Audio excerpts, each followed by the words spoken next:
Bismillahir Rahmanir Rahim. Alhamdulillahi Rabbil Alameen. Wa sallallahu wa sallama ala Sayyidina Muhammad wa ala alihi wa sahbihi ajma'in. Scholarly disagreement. Since the earliest of times, Muslim scholars have disagreed regarding the details of sacred law. These disagreements began in the time of the companions.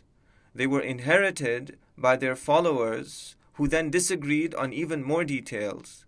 These disagreements were inherited by their followers, who then disagreed on more details, and so on down to our times.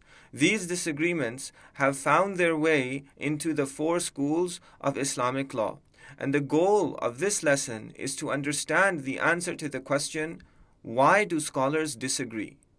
This is an important question to answer because beginning students of knowledge often imagine that scholars disagree, that the four schools disagree because some of them misunderstood, because some of them were lacking in scholarship. And this is a simplistic view of things. We need to begin by understanding what we mean by the word scholar.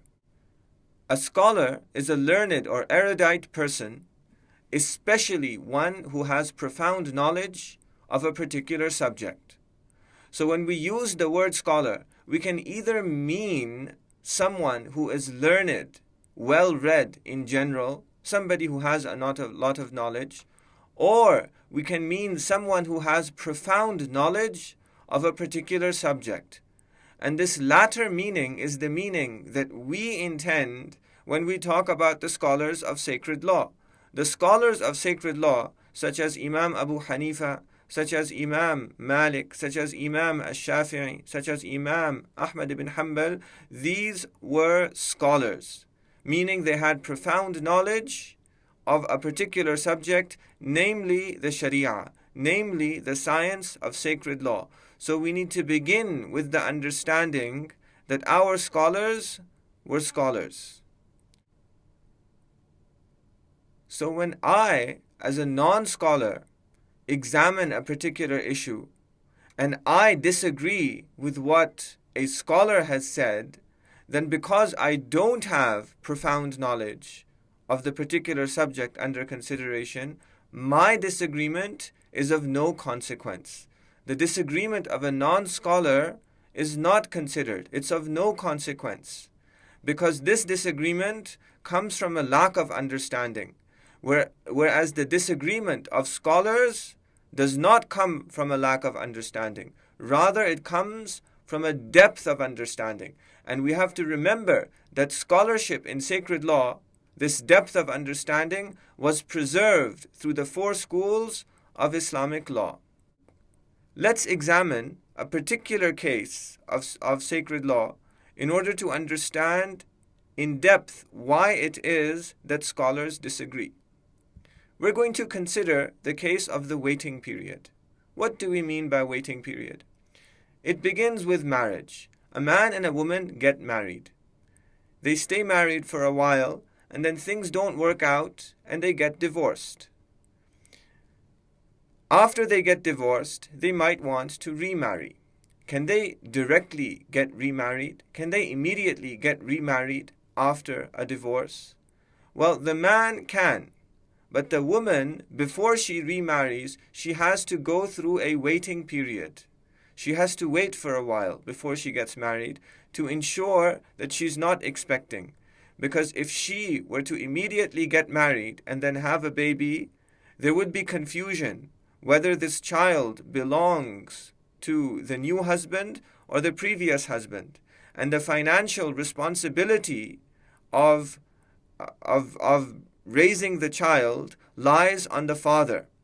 And were there to be this confusion, the father would not be known, the financial responsibility would not be established. So a woman, before she gets remarried, she needs to go through a waiting period. The question is, how long is this waiting period? And this question is answered in a verse of the Quran where Allah subhanahu wa ta'ala said, divorced women shall wait by themselves for 3 quru. وَالْمُطَلَّقَاتُ يَتَرَبَّصْنَ بِأَنفُسِهِنَّ ثَلَاثَةَ قُرُوء. The word quru is plural of the word qura. The word qura in the Arabic language is an equivocal word. Equivocal means that it has two meanings. So the word qura has the meaning of purity. It can mean the period of purity that occurs in between two menses. And the great companion Zayd ibn Thabit understood the word qura in this verse to mean period of purity, which is one of the two meanings of this word and is established in the Arabic language. And this position was chosen later on by Imam al-Shafi'i, may Allah subhanahu wa ta'ala be pleased with him. But the word qura can also mean a period of menses. And this position, the opposite of the previous position, was chosen by the great companion Abdullah ibn Mas'ud, may Allah subhanahu wa ta'ala be pleased with him. And this position was later preferred by Imam Abu Hanifa, may Allah subhanahu wa ta'ala be pleased with him. So the word qura in the Arabic language is an equivocal word. It can mean a period of purity or it can mean a period of menses. Now we're not going to examine the detailed proofs of each side because each side has additional indicators based on which they prefer one of these two meanings. We're not going to get into that disagreement. It's complex, it's scholarly, and that's not what concerns us at the moment. What concerns us at the moment is a series of questions. Didn't Allah subhanahu wa ta'ala know since beginningless eternity that this word has two meanings in the Arabic language? Of course He did. Didn't Allah subhanahu wa ta'ala know that the great companions Zayd ibn Thabit and Abdullah ibn Mas'ud would disagree regarding the interpretation of this verse because the word has two different meanings in the Arabic language? Of course He did. Couldn't Allah subhanahu wa ta'ala have chosen an unequivocal word? Of course He could. There are words in the Arabic language that unequivocally denote the period of menses. And there are words that unequivocally denote the period of purity. Yet Allah subhanahu wa ta'ala chose since beginningless eternity to use the word qura. And He did this with a wisdom. Allah subhanahu wa ta'ala intended since beginningless eternity for there to be disagreement regarding the details of sacred law. So if we examine, we remind ourselves what a scholar is. In our context here, a scholar is someone who has profound knowledge of a particular subject.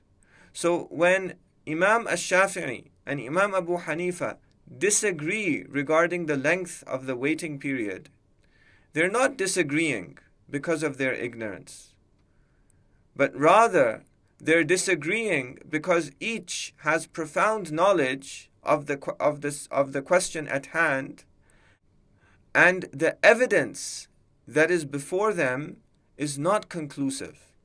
So each applies his profound knowledge to the evidence at hand and reaches different conclusions. So if we return to the question that we began with, why do scholars disagree? The answer is because Allah subhanahu wa ta'ala chose to make many evidences of sacred law probabilistic, non-conclusive. The scholarly disagreement that we see before us today was intended by Allah subhanahu wa ta'ala since beginningless eternity. And there's nothing wrong with it. In fact, the scholars, they have understood this disagreement, legitimate disagreement of scholars. They have understood this disagreement to be a mercy from Allah subhanahu wa ta'ala for the Muslim Ummah. وصلى الله على سيدنا محمد وعلى آله وصحبه وسلم والله سبحانه وتعالى أعلم وهو حسبنا ونعم الوكيل.